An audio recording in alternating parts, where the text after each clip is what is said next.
Hey folks, this is Rhykker with another Wolcen video. Now we've already put up 2 videos on Wolcen, an upcoming action RPG. If you're not familiar with Wolcen, I encourage you to check out our first video where we give an overview of this upcoming game. Our second video was a gameplay video on a Fire Mage type of build. Now this will be another gameplay style video. So what you're seeing right now is gameplay that I've recorded, and right now I'm basically going to be commentating this gameplay ex post facto, as well as kind of discuss my impressions of how things are developing with this game. Now again, if you're relatively new to Wolcen, it is a game in development. It is a game that has a lot of potential. It is an action RPG type of game, such as Path of Exile, Diablo 3, and it seems to be combining elements that are familiar to the action RPG genre. We're seeing things that we've seen before, but also some new ideas, and it's also being done in the CryEngine, so visually the engine is very graphically advanced. You see some very nice effects all together here, but there recently was an update, I believe it was 1 to 2 weeks ago, where they've introduced 2 new ice spells, 2 new cold spells, and they've revamped the Frost Nova. So this is going to be some Frost Mage gameplay right here. And we're starting off at level 10. So we're starting to start off where we left off with the Fire Mage gameplay. I didn't want to show it from level 1 again. I wanted to show you guys a little bit more of what's available in the campaign. As you notice, when I leveled up, it threw an error. Again, this is an alpha, and every time I level up, I was getting a little error box appear. Everything is fine, it just makes an error box appear for whatever reason. That said, one of the major things that this patch brought were a number of bug fixes. Specifically with respect to crashing. That was one of my major criticisms of Wolcen up to that point when I first made a video, was that the game was pretty unstable. It would crash about every hour or so with pretty regular frequency. That said, since the patch, I've not crashed once, so the game has, at least for me, been a lot more stable. Fingers crossed that it continues that way. It was about 3 months since their previous patch, and, 3 months and then just 2 new skills plus a skill rework. It's not a ton of content. However, if that time was spent fixing these stability issues, then I do believe that was time well spent, because yes, it's alpha, yes, we're expected to have instability. It's hard to test a game if it's always crashing, so what I'm doing right now, I'm looking around at the Gate of Fates. So again, this is your passive skill tree. This is possibly more familiar to Path of Exile players, and what's unique here to Wolcen is that, and you're not going to see this happen right now, but basically there are a number of rings, about 5 different circles, and they rotate, so you can change the alignment. Right there, you can sort of see the division between the innermost circle and then another ring around it. So the first circle is the Arcanist, and then you go to the next outer layer and you move into the Elementalist. And those outer layers can be rotated around, so you can sort of mix and match, create your own class combinations. So that's one of the unique things about Wolcen. That's pretty cool. And so right now, I'm trying to maximize the potential of a Cold Mage and Ice Mage. I just launched an Ice Comet, and now that right there was an Ice Lance. And the lightning that you're seeing, that's just sort of my basic attack. I'm wielding a wand, not a wand, rather, a staff, and the staff naturally has a lightning attack. So this helps me generate my mana, which is called Umbra in this game. There's a number of traps in this area. They're pretty cool, pretty interesting type of traps. Nothing, too deadly, but that's probably for the best. You can dodge through them. Again, this game has a dodge roll. That's anytime you see me doing that sort of somersault. I goofed there, got caught in the trap. Can't walk out. But some of these traps are looking a little familiar, perhaps, to Path of Exile players, specifically the saws in the ground. I think these cannonballs, they're a little annoying to deal with, but they're not too deadly. That's something I find pretty unique to Wolcen. I've not seen that in either Diablo 3, where you do see the dropping knives, and, Path of Exile, where you have the spinning blades. Now, sometimes you see auras. Like right there, you saw a circle appear on the ground. That is because I've specialized in the Elementalist path, and you sort of saw this as well in my Fire Mage gameplay walkthrough, where I picked specific passives that create what are called elemental storms. And these are basically buff and nerf areas. They buff me, they nerf enemies. It's sort of an, not quite end game, but it's towards the end of the Elementalist skill tree, if you want to call it that. Skill web. I'm trying to dodge these traps here. I'm trying to figure out the pattern. Sometimes the cannons lock onto you. You can always generally dodge. I feel you just kind of get the right... See there, I'm failing completely at dodging, but as you can see, my health is barely taking a dent. And I've not really invested anything into health at this point. I've been pure dumping my stats into intelligence or willpower, the thing that increases my mage damage effectively. So right now we're trying to get to the game's first real boss fight, but we got a little ways to go before we get there. So we're activating some areas, we're creating a path to get to where we need to go to take on this boss, and right now, the enemies around here, for the most part, you can keep them at range. Compared to my Fire Mage playthrough, I found Fire Mage a lot easier to run.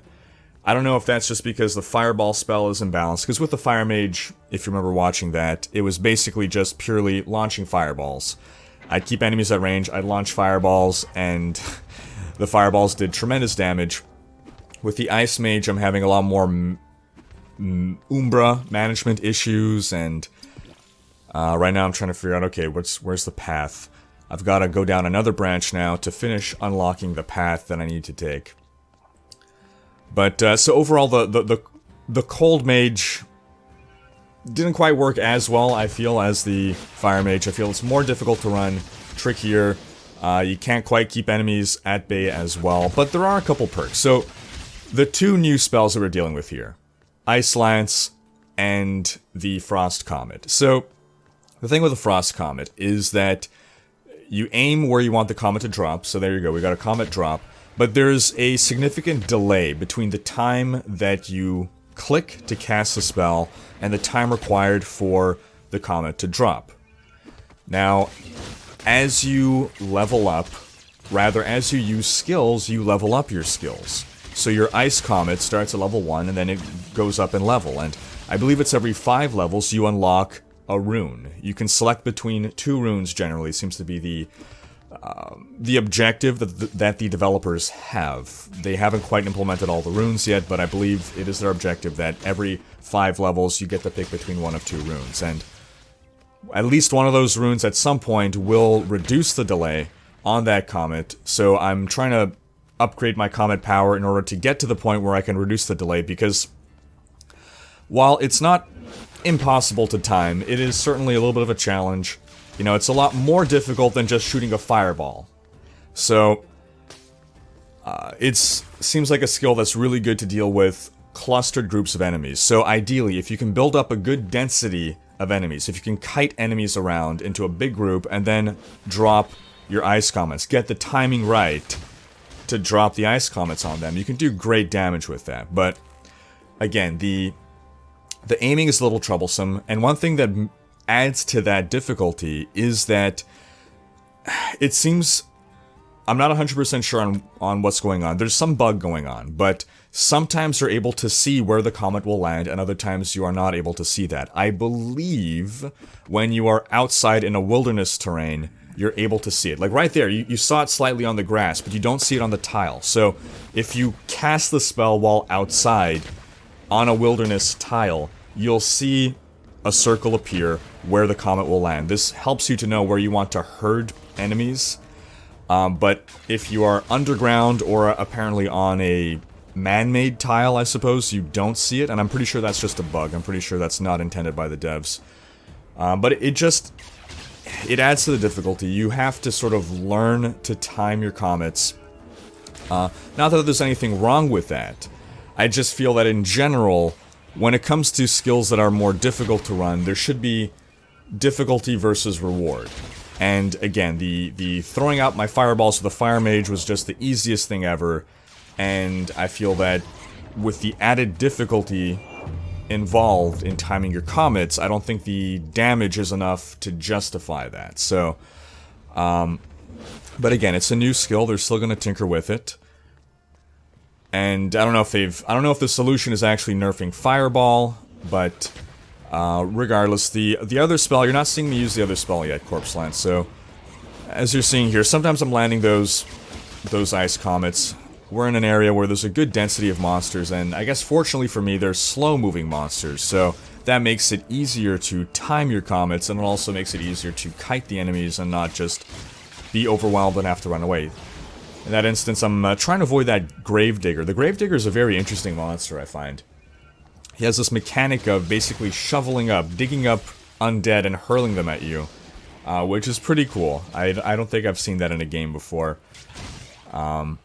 Just another one of the things that adds to Wolcen's uniqueness. Obviously, in action RPGs, there are a lot of common tropes. Fantasy in general, in games, in movies, you know, Tolkien established pretty well what fantasy is. You got your ogre-type monsters, right? You got your undead, you got... and so a lot of fantasy authors, fantasy game creators have basically been copying that formula ever since. But every now and then you see a unique idea. And right now here we're just fighting a lot of skeletons. I'm forced to rely quite often, I feel, on my main attack. I don't remember doing that quite so much with the Fire Mage. So that's another thing, that the Ice Comet uses up so much Umbra for how much damage it deals, that it's just another reason that I'm not super impressed with the skill. There you go, you saw me shooting the I was gonna say Corpse Lance, the Ice Lance. So if you play Diablo 3, you're familiar with Corpse Lance, of which there is actually, sorry, it's Frost Lance, by the way, not Ice, but it's all the same thing. There is a big difference, however, between the Lances of Wolcen and the Lances of Diablo 3. And it's another interesting mechanic, but it's another time delay mechanic. So I think that's sort of a common theme, or might become a common theme of the ice skills, is that they work on a delay. So as you see, I cast the spell, it appears, the lance appears, and then it shoots out. And that whole process can take about a second, so it's not an instantaneous, you cast it and it shoots out the lance. You cast it, the lance appears, and then the lance shoots out. Now there's one really cool thing about that, and that's that you are able to cast and move. So I like that whole mechanic of things. You can basically spam a bunch of them, run, and then they're going to shoot out. So it produces some interesting visual effects. It can lead to some interesting gameplay as well. But again, overall, I'm not super impressed with I guess just the damage of it all. And again, it makes it a little trickier to aim, or it might just be a learning curve, to be fair. Again, fireballs just do what you expect. They launch out when you expect. They have a predictable timing, whereas these ice spells work on delays, so you have to learn to work around the delay. Because if you're with the Frost Lance, if the enemy moves out of the way where you first aimed, then he's not going to get hit. So you have to be a little bit predictive in your aiming. As you can see here, with regards to where this quest is going, I've managed to wind my way around. I've activated the quest sub-objectives in order to forge my path towards the dungeon that'll lead me to the boss. And that'll be the main objective of this gameplay. As you can see, we're into a little cutscene cinematic. Now we're entering the dungeon. This is the boss's dungeon. And that'll be the objective of this PlaySession, rather. PlayStation. It'll be to kill the boss. So if we succeed in doing that, that's when we'll be ending the play session there. Now as you can see, sometimes you have enemies that move at different speeds, which makes aiming your Ice Comet, your Frost Comet rather, a little more difficult. And you can see I'm very often relying on my primary generating attack. So the fantasy of running an Ice Mage is a little bit lost on me here. And another reason for that being that sometimes you have frost immune or frost resistant enemies. So I don't know if it's just a matter of, well, you can't build a single elemental type of enemy, character rather. So these guys have fire protection, for instance. But what I've found, and we might see this happen soon, is sometimes I run into an enemy that it seems that my ice damage is doing nothing to them, and possibly healing them. I don't know if the healing is just a matter of them regenerating with time, but I could swear I felt that the frost damage was healing them. So that's because you can ask, well, why aren't you just running with a frost staff? Because that is an option. The staffs that you can find, they have different elemental damage types. So I could get a frost staff, but the reason I'm running lightning and not frost is because I've run into enemies that I feel I can't hurt with frost damage. So when you get into a position where, well, my frost spells are all pretty resource intensive, and now I'm attacking with my lightning more often, it's failing to live up to the fantasy of being a frost mage. That's just my impression. Again, I've played a frost mage for, I don't remember how, it might be about 15 levels. Maybe things change at higher level, I'm not sure. But overall, the frost spells do seem to be cool, and you're not seeing me use Frost Nova all that much. Basically, the Frost Nova does what you expect it to do. It freezes enemies, and you could kind of do a wombo combo of freeze the enemies, bring down the comet on them. But there is such a long cooldown on the Frost Nova that it's not something that you can do all the time. It's sort of a... I kind of keep it as an oh shit button. It's a sort of last resort, and if if I have something coming at me and I'm concerned about dying, that's when I'll Frost Nova. But I think that fellow right there we go. So, I'm going to be attacking him with ice spells, and look at that, I'm healing him. I'm clearly healing him with my ice spells. So, you can't be a pure ice mage, unless you just want to skip certain enemies. But I don't know if it'll ever come to a point where there are enemies that you can't skip that will be completely resistant to one type of damage. Now, this is the kind of thing that we saw in Diablo 2, for instance. You know, Diablo 3 doesn't have any enemies that are entirely resistant to a type of damage. But in Diablo 2, you did have that. And while you can argue that it makes for interesting gameplay, that you have to learn to take on these enemies in a different way, in Diablo 2, you basically would just skip those enemies. And Diablo 3 players are very familiar with the concept of skipping, for instance. When you're doing rifts and greater rifts, there are some monster types that you just skip because it is inefficient to deal with them. And similarly in Diablo 2, that's what would happen. You would make, for instance, you would make a Frozen Orb Sorceress, right? And so if you ran into any enemies that were frost immune, cold immune, you wouldn't swap to a different skill to deal with them. At least, you could. But the meta strategy was not to do that. It was just skip that enemy. So, while having enemies that are immune to certain damage types seems to, by design intent, seems to be there to promote having to come up with clever ways of working around that, the end result, at least in Diablo 2, was just, I'm gonna just skip the enemy.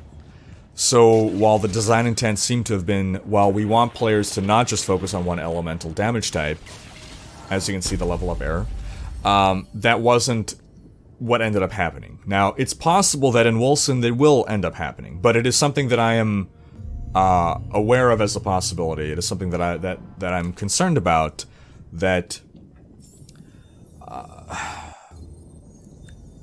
if it just turns out to be the same way it was in Diablo 2, I feel that the move from Diablo 2 to Diablo 3 in removing elemental immune monsters was a good step. It was a good move. Because the mechanic of skipping monsters is not an interesting mechanic. That said, if Wolcen becomes a game of... what is the word I'm looking for here? Basically cross-classing? Not cross-classing, but a game where you can't just specialize in one thing. If Wolcen's angle will be, you have to be at least two different things here. Like, you can't just be a cold mage, you gotta be cold and lightning, or cold and fire, or fire and lightning. Or there's also Umbra damage, and there's other kind of weird damage types. if that's a direction that Wolcen wants to take, that could be an interesting direction. And that could also apply to other classes as well. The most obvious example does seem to be with, elemental mages, but, maybe it could also apply to sort of sword and board fighters, right? Like, maybe fighters can't be just pure martial, pure melee. Maybe they need some kind of ranged or some kind of elemental attack. I don't know. Again, we don't have too much available in Wolcen to test. We only have up to level 20 to play, I believe it was. So it's not clear how things will be in the endgame, or as things become more challenging. For the time being, you can basically defeat everything with a pretty straightforward build. Again, with my Fire Mage, I was able to plow through everything. I don't remember encountering any fire-immune enemies. Cold-immune enemies is definitely a thing, so I don't know if it's just that cold mages can't be a thing. But, I got a bit of a mess of an inventory here. So what you're seeing in here, it's potions, and it's gems, and it's a couple items that I'm holding on to. Now, you haven't heard me talk too much about Wolcen's itemization system, and basically all I believe I've said is that it's sort of your standard RPG fare. And again, that's partly a reflection on us not having more than the first 20 levels available to us, so it's hard to see where things will be going. I also feel that certain things are not yet quite implemented, but you have your regular items, your blue magic items, your yellow rare items. And as you can see, I'm sorting potions here. So the different types of potions you have available to you, and you can unlock up to 5 potion slots. You got your regular health potion, you've got your Umbra potion, and you've got your rage potion. So you have 2 resources in this game. We explained this in our first Wolcen video, but you can see above my little health globe in the center there are 2 bars. All the way on the left, we've got the blue bar that's completely full, and then we got another bar on the right that's completely empty. The empty bar is the rage bar. You fill your rage bar sort of at the expense of your Umbra bar. So, as you cast spells, your Umbra depletes, and as a gross simplification, the more you have of one resource, the less you have of the other. It's a very gross simplification of the system, but it's part of the reason why I suspect that hybrid classes, that's the expression that I was trying to find earlier. Hybrid classes might be the angle that Wolcen is attempting to take on as its unique identifier. Something in which you need to balance Umbra and Rage, where you need to have Umbra spenders and then Rage spenders in order to regain your Umbra, for instance. If that is the design intent, again, I'm not seeing that being a necessary thing so far. My Fire Mage that literally just cast fireballs was able to plow through all the available content with ease. I did not need to take any skill that would use Rage. That said, it's possible that maybe the most optimal builds will be hybrid builds. Maybe it's possible to make a build that only uses Umbra or only uses Rage, but that if you want to be optimal, you have to mix and match. That'll be difficult to pull off, but it could be a unique identifier to Wolcen. And by that I mean, in general, what you tend to see in action RPGs is specialization wins out over diversification. In other words, it is generally better to stack as many buffs into empowering a single thing than it is to spread out your resources, your itemization, and your skill allocation in order to be more of a generalist. Again, it comes down to specialist trumps generalist, and as long as it is possible to play the game as a specialist, then that's generally what wins out. You know, we see that in Diablo 3, where, oh, I've got all these different elemental damage types, and Diablo 3 added the convention of elements, which is a ring that rotates through 5-second buffs of every element. So you got 5 seconds of buffing fire, 5 seconds of buffing cold, and, you know, for a lot of players, the first thought on that is, oh, well, maybe I can make a build that does different damage types, and so when I'm in my fire rotation, I'm going to cast a fire spell. In my cold rotation, I cast a cold spell. but that's just an inefficient way to basically build a character, and the most optimum path. You saw me rotate the Gate of Fates here, our passive skill tree. I'm rotating in our Assassin skill tree. I'm just going to dip a little bit into there. I'm not going to go too far into Assassin because I didn't feel there was too much synergy, but there's a couple things. I'm effectively running out of things to put my skill points into in my existing sections within the Gate of Fates. So at this point I'm kind of trying to find, okay, well, where else can I pull buffs? Where else can I pull some synergy? But yeah, so I feel that there is definitely some difficulty in creating a system that promotes diversity, that promotes hybrid classes, that promotes diversification over specialization as the most optimum strategy.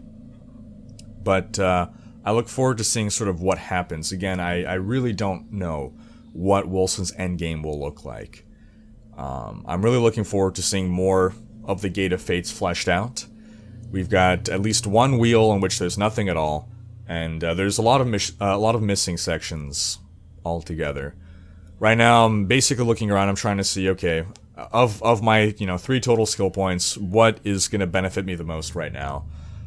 In general, I'm trying to just spec towards damage. I like to build glass cannons. I only start focusing on survivability when that becomes an issue. But the beauty of ranged classes is that if you don't get hit by anything, you don't need to have more than 1 hit point. So I like to play builds in which it is up to the skill of the player to avoid taking damage, rather than just relying on your build to have damage reduction and just tank stuff. I'm not knocking that style of play, I'm just saying that's what I personally prefer. Which is why I also prefer to fight enemies that allow you to be able to dodge their attacks. Like, I'm generally not a fan of unavoidable damage. I prefer something that, even if it is very difficult to dodge, you are still able to dodge, and it comes down to player skill, rather than just what I call FU damage. Like, in other words, FU, you're taking the damage regardless. But, I don't know, I'm not suggesting that there is no place for unavoidable damage in such games. Obviously, you do want, players to invest something into survivability. Otherwise, glass cannon builds with nothing at all in survivability will become the best tactics. Right now, I'm probably going to spec into Thief here a little bit to gain some movement speed buffs. Because again, my defensive strategy is, well, don't get hit by anything. So moving fast, having dodge rolls helps. And that reminds me, we forgot to finish our discussion about potions. I got easily distracted, I'm sorry. So the potion types. So stamina is what allows you to do your dodge rolls. You can't see them right now, but you have about, I don't know if it's 4 or 5. Alright, you can see now I have 4. You see those 4 little green dots that are disappearing every time I dodge roll? That is how many charges of stamina that I have. They recover over a period of time. I have a stamina potion, a green potion there. You pop that green potion, you regain 1 charge of stamina. And your potions recharge over time. Anytime you see me pick up a book, by the way, those books are skill tomes. You use those to learn a skill, but if it's a skill you don't care about, if it's a skill you don't want to learn, or if it's a skill you already have, then you can sell those to a vendor in town and exchange them basically for skill XP that you can then spend. You see that in my inventory. The underneath my gold, there's sort of a blue shard. I have 21,240 basically skill XP that I can spend to level up my skills. So you can either level up your skills naturally by using them, or you can also spend skill XP to accelerate the pace of leveling your skills. So again, I'm trying to supercharge my cold skills, reach certain benchmarks there, and in order to do that, I'm picking up all skill tomes that I find, I'm selling them, because I know I've already basically picked my build here. and I know what I'm going for. One thing I need to note about cold damage, right? In general, in video games, cold damage does less damage than fire damage because it will either freeze or slow enemies. So I perfectly accept and agree with the idea that if something does more than just damage, if it provides some added utility, then it should do less damage than something that just does damage, in the case of fire. So typically what you tend to see is fire does the most damage, cold slows enemies, and lightning has a chance to stun enemies. That's generally what you see in games. But I just feel there's too many disadvantages to the cold spells. They use up so much mana. I mean, again, the game is alpha, there's plenty of room for balancing, but just between them being, they're more difficult to use, they don't seem to do as much damage, they use more mana. I just feel overall, if I were to make a new character again, I would make a Fire Mage again, at this point. I don't feel the benefits of having the freeze or the slow outweigh the cons. Alright, so right now, I'm heading towards the boss. It's not here. This is sort of the fight before the boss. This is like the mini-boss before the real boss. But we're not going to go for him quite yet. I want to finish clearing the dungeon, because we're level 12 here. I want to get... now, the first time I ever fought the boss, it was a very tough fight for me. I definitely died. Now, another thing to mention in this update is I believe they rebalanced the resist system, so I'm not sure if I just naturally have more toughness, because what I remember of when I first fought the boss on my Fire Mage, I died at least once. I would get touched, I had to change my build to invest into toughness, and that's something that I did not end up needing to do in this case, so I'm not 100% sure why that is. I don't know if it's just that I've learned to dodge his attacks more, or if it is the changes that they made with damage resistances that just now gave me enough toughness to survive his attacks, even with investing no stat points into anything toughness related. Another thing I should mention is there currently seems to be no sound effect for the Ice Lance, the Frost Lance rather. I think it will be really cool, and this could just be that it's, you know, they just added it, there's still placeholder stuff, but it would be really cool if when you right-click to summon it, you hear some kind of like charge-up ability. See, that Orc Warlock, that's not even the boss, but it's I guess you can say the mini-boss before the boss. One thing I'm wondering is I'm wondering actually if the frost has been helping me. If the slows are what's making me take less damage. I guess it does seem to be slowing him quite a bit there.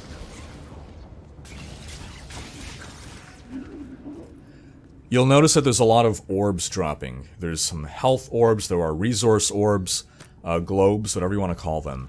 I'm pretty sure that I invested some of my passive skill points into making more of those spawn in general. Excuse me as I take a... Oh, I'm not going to take a sip of water. We're out of water here. But a little further north is where we're going to go for the boss fight. But again, we're going to finish clearing the dungeon first. I feel level 12 is a little bit on the low end for fighting the boss. Though I don't 100% remember, to be fair. I could have sworn that I was higher level when I took on the boss in the past. But right now I'm just scouring, looking for more... what I'm really looking for is more tomes. I want to level up my skills more before taking on the boss. And so I'm going to finish scouting out this little dungeon. Because I'm looking for... I'm also looking for chests. It seems that chests tend to have pretty good loot in them, in general. And, undead enemies seems pretty common for Act 1 of an action RPG. Then you got that unique take on spiders. We got these pythus.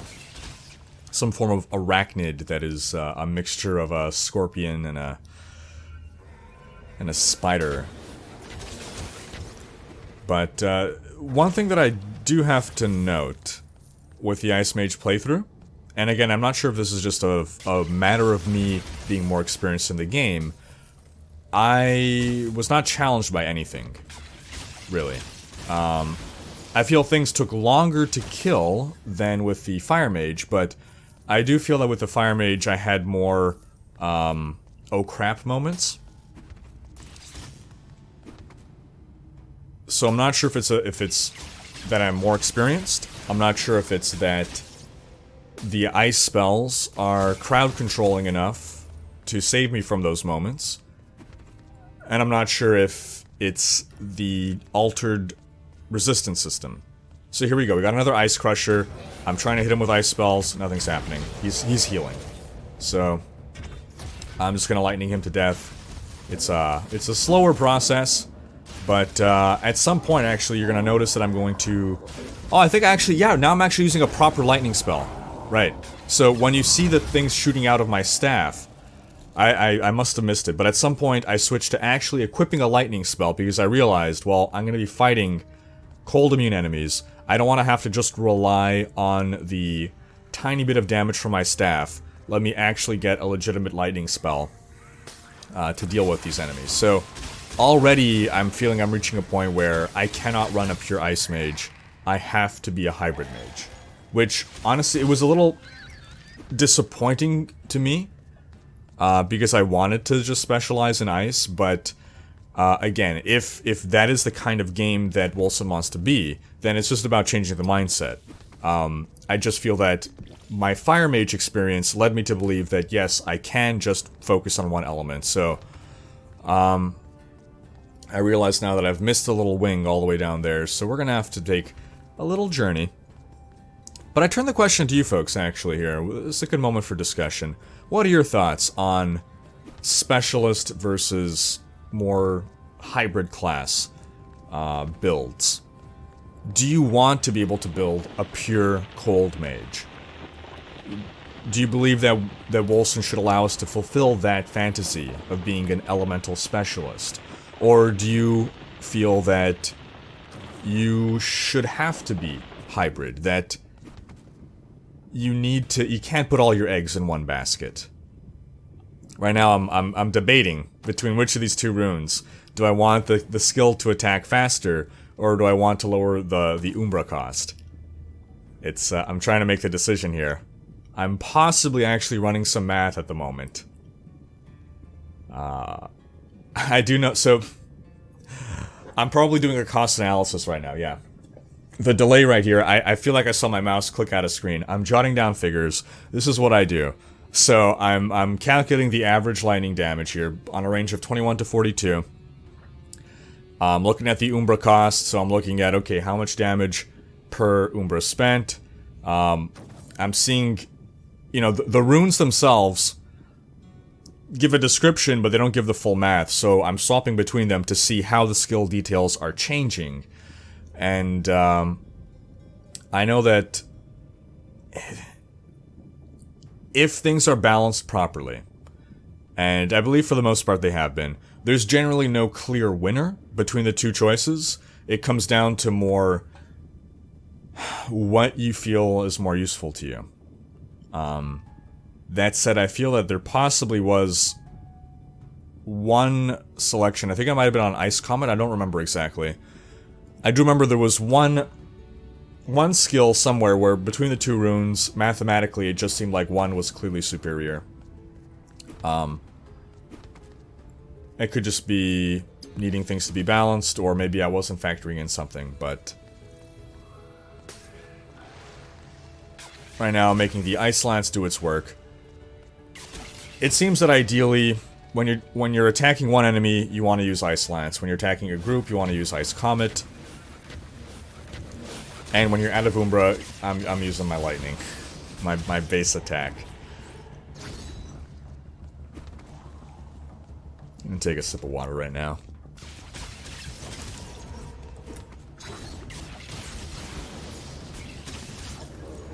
So those 3 globes... Actually, now I'm not sure. I thought that the golden globe was a rage globe, but it didn't seem to increase my rage, so I'm not too sure anymore. But as you can see, as I'm leveling up, I now have access to 4 potions. As I was earlier level, I only had 3, and eventually you unlock all 5 slots. And the potions, like in Path of Exile, can roll with magic abilities. I think that's a really cool system. You know, in Diablo you have legendary potions, but there's just there's a very small number of legendary potions you can get. And I also like that you can actually put the potion into the potion slot and it doesn't take up an inventory slot in your, again, in your inventory, period. So I really like that about Path of Exile and Wolcen, that you have more than just legendary potions. You can also roll different magic powers on your potions. You can have a magic potion, you can have a rare potion, and then you can have your legendary potion. So, that's something that I like as a game mechanic. We're going back to town now because we are full. We're basically going to be selling. We're going to be doing a gear analysis. We're going to equip what is an upgrade for us. We're going to sell what is not. And we're going to make sure that we don't accidentally sell our tomes for gold. So we're going to start by selling our tomes for our XP shards. So what are they called? Knowledge. We're gonna sell our books for more knowledge, is what we're gonna do here. And level 10 of Frost Comet is what I'm going for, because that's where I get to reduce the cooldown. So I'm happy that I've now got that level 10. I'm probably gonna go change that right away. Decreases the casting delay of Frost Comet. And so now I'm looking at, okay, what do I want to upgrade next? Frost Lance or Frost Comet? What's gonna give me the next most important level up? So I'm deciding that Frost Lance, getting that to the next rune benchmark, is going to be more useful than getting Frost Comet to its next benchmark. As you can see, I was already able to rocket it up to level 9, getting close to level 10 in that next rune. And now we're just going to sell some junk. What you notice is that some items have sockets in them. And what's interesting about the socket system in this game is that so the socket system is similar to Diablo 2 and Diablo 3 for that matter. Probably more like Diablo 2 though. But there are different types of sockets.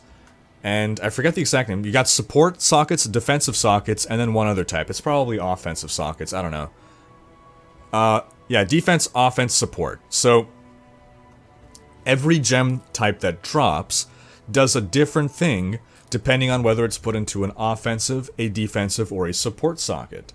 So I like that mechanic. It's another degree of complexity here. It's more decisions. So if I have a gem, I might feel that, okay, well, I only have, you know, defensive sockets, but it seems like this gem's offensive socket ability is a lot more powerful than its defensive socket ability, so maybe I'm going to hold on to this until I can get the right socket type. Or, you know, sometimes you have a bunch of gems and a bunch of gear, but you gotta mix and match and figure out, okay, what do I want to prioritize? You know, what is going to be best for me between these gems and between these sockets? Like, maybe this gem is probably best put into that socket, but of the sockets that I have available, and the gems that I have available, I want to be able to use as many gems as possible to gain benefits. So, as you can see here, there's a lot of different gem types. A lot of different gem types, and I don't even think I've gotten every type of gem yet. So, lots of different buffs you can get here. Some of them I personally feel are less useful than others, but I believe that's probably by design. Again, some of the gems seem that their offensive, defensive, or support ability is better than their other abilities. So, but that's again based on a very early game understanding of balance. It could be that at end game these are all a lot more balanced and it becomes more about your choice. I've sorted my inventory now, and you can kind of see toward the top right there. I got my potion, my rage potions, my umbra potions, my stamina potions, my health potion, and then I have another potion there. And I forget what that does exactly, but I believe it applies some kind of debuff to enemies, maybe? It's something else entirely. than something that lets you regain stuff. It either lets you apply a bleed to an enemy, or I forget exactly, but I do wonder how many of those weird types of potions there are and how useful they will be. As you can see right now, I'm running 2 health potions, a stamina, and an umbra. And to be honest, I'm probably not using the best possible potion configuration. But yeah, actually you can see my inventory there. Another one, Bleeding File. Okay, that's the one that inflicts a bleed stack onto an enemy. I'm not sure what the clear one does, but it's probably something similar in that it's not it's not a defensive thing, but an offensive thing. That's probably how they've delineated them. The ones that look like upside down potions are probably the offensive potions. But the reason I'm holding 2 health potions is because on my Fire Mage playthrough, I needed them. I found myself popping when I reached that final boss fight. I was basically running pure health potions, and I was popping them all, and even then running around waiting for the cooldowns.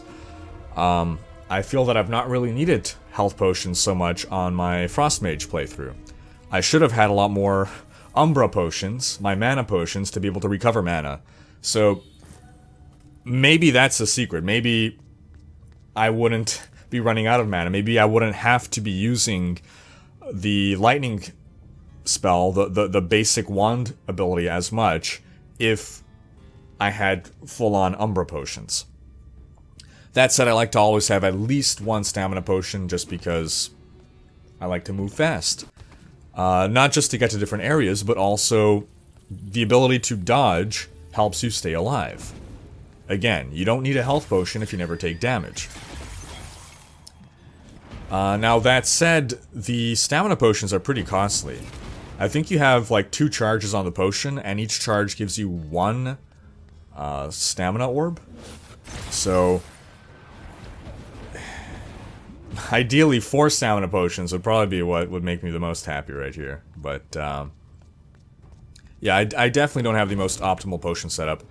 Now you saw me for the first time rotate around the camera in this playthrough. I generally prefer to keep the camera in its default orientation.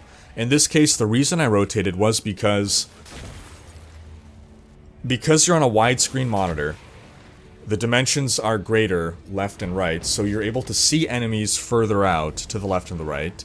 So with my Frost Lance, I'm able to shoot enemies from further away, give the enemies less time to close in on me. So it was a purely tactical decision to rotate the camera. In general, though, I prefer to not do that. Just because it could be a little disorienting. You know, sort of internal compass, remembering what direction to go. It's not the biggest deal. I'm wondering about that square right there. That seemed a little... Okay, there's... No, I don't know. I was going to mention that square seemed almost like it was untextured. But... Yeah, I don't know. It's just like a gray square. I guess it's just a really big, unmarred tile. They have good janitors.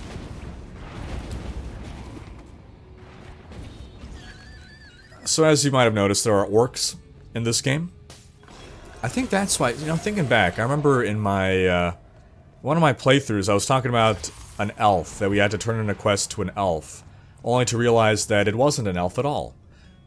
I suppose the fact that I was remembering that there were orcs made me believe, well, if there's orcs, there are obviously also elves. But, I guess that is a way, because we were bringing up the point that Diablo 3 is very dark fantasy, and Wolcen is a little bit more high fantasy. And so I suppose having orcs, you know, when you have orcs, what do you think of? You think Warcraft, you think Lord of the Rings, you think Warhammer. Obviously it was Tolkien that invented the orcs. At least the way we understand orcs to be today in fantasy. And it's commonly ascribed to high fantasy. But I wouldn't say there are a ton of high fantasy elements in this game. As you can see, there's lots of skulls and stuff. There definitely is a dark feel to it overall. You know, we were fighting that orc war chief before, and you know, orcs can be scary. In Lord of the Rings, the orcs were scary. Especially the Uruk-hai, right? Those are some scary mofos.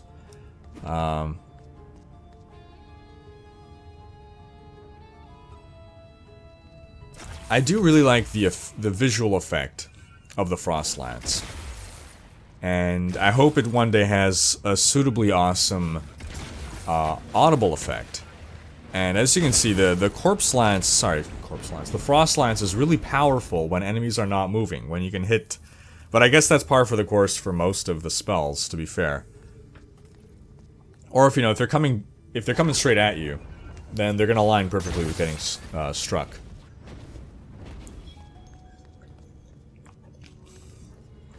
We're nearly done clearing up this dungeon, and then it'll be time for the boss fight. I'm not too sure what a Pythos is supposed to be, but it clearly is an arachnid of some kind. I don't know if Pythos is a real-world term for something, but it seems like it is going to be a common enemy throughout the game, because I feel that you can sometimes get items that give you buffs against the Pythos. Pythai? I don't know. Pythagoras. But yeah, so we finished clearing up the dungeon now, so we gotta run all the way back to the boss fight now.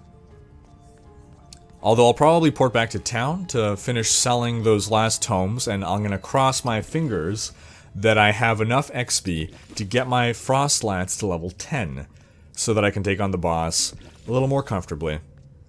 Overall, in retrospect, I probably could have handled the boss without full clearing the dungeon. I was just being a little paranoid, because I wanted to try killing the boss this time without dying. But we're gonna get a little bit closer before I channel back to town, sell my loot, finish upgrading as we get pumped for the boss fight.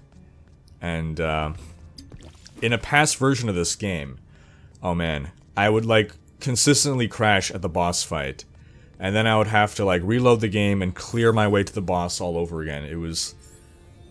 The crashes were frustrating, so it's really great that they seem to have resolved a lot of the crashing issues. You know, fingers crossed. Again, I haven't had a crash yet. I hope it stays that way, but the stability issues were certainly painful. What will be interesting is if you get a tome of a particular skill that you already have, if you read it, it just adds to the XP of that skill. I think that would be interesting. More, like...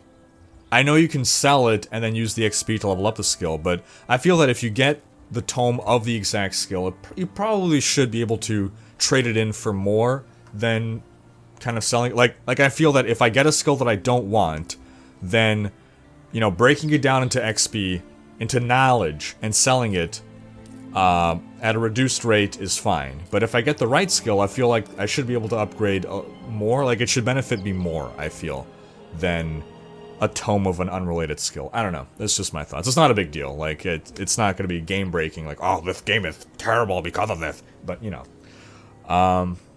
Right now I'm trying to evaluate whether I want to equip these rings, whether I want to sell them, whether it's an upgrade or not. For my build, for what I'm going for, what I feel is important for the coming boss fight, in general, things titled Apprentice such and such, Apprentice Hood, Apprentice Robes, Apprentice Armlets, Boots, that's all the mage stuff, that's all the stuff that tends to help me. With a little exception. The rings don't follow the same nomenclature. But as you can see, Apprentice Shoes, those are the mage shoes, versus the Iron whatever, which is clearly for more of a warrior type. Bandit Bracer, that's more of your dex type. And I think I'm going to hold on to that staff. I'm going to go to my stash. And just to keep... I think because it does more damage. Yeah, the base staff does more damage than my current staff. But I have 3 gems in my current staff. So I'm not going to do that trade-off just yet. Not just yet. I'm looking now to see if there are any gems that I would rather have equipped. Or no, it's because I believe I have an empty socket in my belt. So one thing that I love about Wolcen, 3 sockets in the weapon as opposed to just 1 in Diablo 3.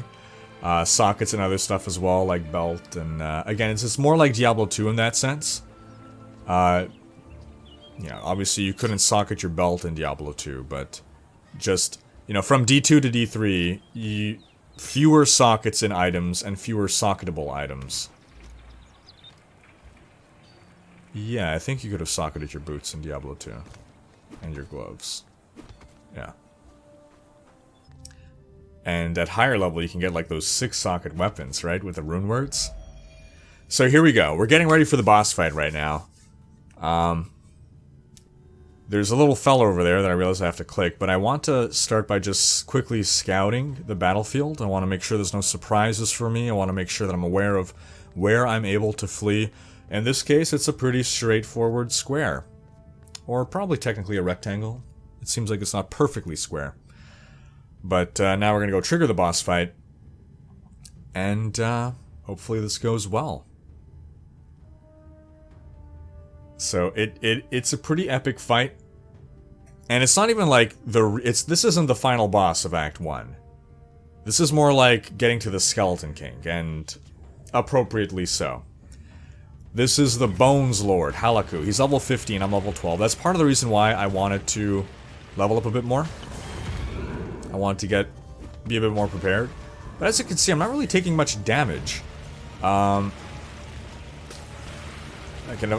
learned to better dodge his skulls, at least. And then he always does this teleport attack thing. But I've already dealt a pretty considerable amount of damage to him. What's going to become troublesome, and again, I'm using my single target DPS power here. What's going to become troublesome is as he spawns more and more of his adds, they're going to start tanking hits for him indirectly. But I'm mostly just going to be running around, kiting. I've already got him down to like half health. At this point I'm thinking, damn, this fight's going so much better than I remember. But I believe as he gets lower in health, he activates a different attack power. I think you start to see the falling from the sky stuff. But, see right now I feel like I'm not taking any damage. When he teleports to me, I remember taking crazy damage. Now as you can see, this guy resists freezing, so thankfully he's not resisting cold damage, he just resists freezing, which I think that is completely okay. I think that's totally fine. See right there, he teleported to me, but I didn't take any damage. And I also feel like I got hit by that skull and didn't really take any damage. Either I'm somehow bugged out and I can't take any damage at all, which would be funny. No, I took a little bit of damage there. But, negligible damage. And, you know, we're doing pretty well. Like, we've almost taken him down at this point. This fight is going immensely better than on my Fire Mage, and I don't know why. See, now I'm starting to take a little bit more real damage. But still nothing... Like, I haven't had to pop a potion. On my Fire Mage playthrough, I was popping potions, kiting. What it was I was able to dodge all of his other attacks, but then when he would do his teleport thing, that would, like, almost one-shot me. It would take me down to, like, a quarter health or lower, and I would have to pop potions. So I don't know if maybe they just found... Maybe based on feedback, they nerfed that damage, because it seems to fall into the category of unavoidable damage. See, again, like, he teleports to you. Maybe there's a way to avoid it, I don't know, but at least in the past it seemed like there wasn't. It's a bit like Rakanoth, I guess, in Diablo 3, when he teleports to you and generally one-shots you. Oh, yeah, I think I got hit by that. That was an oopsie on my part. I'm trying to be a little bit too aggressive. I'm getting cocky right now. I see that he is very low on health. I'm trying to just aggressively position myself to be able to hit him and not his stupid minions. But I'm probably going to start launching some meteors right now. Some comets. Comets, yeah, not meteor. And what happened right there? I am wondering what the WTF I just ported out of the fight. I ported back to the start of the dungeon. I'm realizing this right now. I'm like, what the hell? I was just going down that little nook because I wanted to just... I didn't realize it would teleport me out of the fight. And not just out of the fight, but all the way to the start of the dungeon. Please tell me this is a bug. Please fix this, guys. Because that shouldn't be. Like, I know that when the fight is over, you go there to leave the dungeon. And that's great. But if you accidentally go there during the fight, you either shouldn't be able to leave the area at all. Because that's still kind of cheating. Because it didn't reset the fight. So basically, if you feel you're about to die, just leave the area. And he's not going to regenerate his health, and you can just make the slow run back. So I'm hoping that's a bug. I hope they fix that. But to me, it was more of a nuisance that, like, I nearly had him beat, and now I gotta do this whole slow run all the way back, because I didn't realize I would be leaving the area by just walking in that direction. I didn't click on anything. I didn't click on, you know, like in Diablo 3, you gotta generally click on the portal. I just walked into the zone that became the exit zone, I suppose. But the entire time, though, I'm like, oh my god, please, please, please don't reset the fight. Please don't reset the fight. I don't want to have to do this all over again. Thankfully, it didn't reset, I guess, but at this point, I'm thinking I'm growing tired of having these dudes in the way. The fight's lasting pretty long, as you can see. If I played more aggressively, it probably wouldn't have lasted as long. But again, part of the issue is I just don't have enough mana, enough Umbra. So I'm launching my things, and then I'm running around, dodging his attacks, and letting my Umbra regenerate at the same time, while positioning myself to actually hit him and not his army of goobers, who will magically all despawn once he dies. There we go. So we've defeated the boss, and yeah, so that's going to be our Frost Mage gameplay. Again, you've basically heard my impressions. It strikes me as being not worth playing versus the Fire Mage. There are cool spells. I like the spells in principle, but I just feel overall, again, maybe it's just Fire Mage is overpowered, but and again, maybe it's being a Frost Mage that has allowed me to live more. I don't know. I guess I'm gonna have to go back and run a Fire Mage again to see what exactly is going on. Is it the fact that I'm running a Fire Mage, or is it the new changes to the resist system? But overall, the skills added are certainly cool, and it's not like these skills are fundamentally broken. They just need to be tinkered with a bit. If anything needs to be changed. Maybe it's fine as it is, I don't know. But they're cool spells with cool runes, and I hope to get maybe some more Frost spells as well. But yeah, that's going to be our playthrough of the Frost Mage. If there is more gameplay types that you'd like to see in Wolcen, like maybe an archer type or someone who shoots guns, for instance, do sound off in the comments with what kind of Wolcen gameplay you would like to see. Because that's going to wrap up our video for today. Thanks for watching. Special thanks to my Twitch and Patreon supporters for making these videos possible. If you like what you see on this channel and want to support the creation of more content, you can pledge on Patreon, where your support is immensely appreciated. We're trying to reach 300 supporters on Patreon. We're getting pretty close to there, and so even just $1 helps. If you enjoyed this video, please share it, check out these other videos, and subscribe to join Rhykker's Raiders for more gaming content.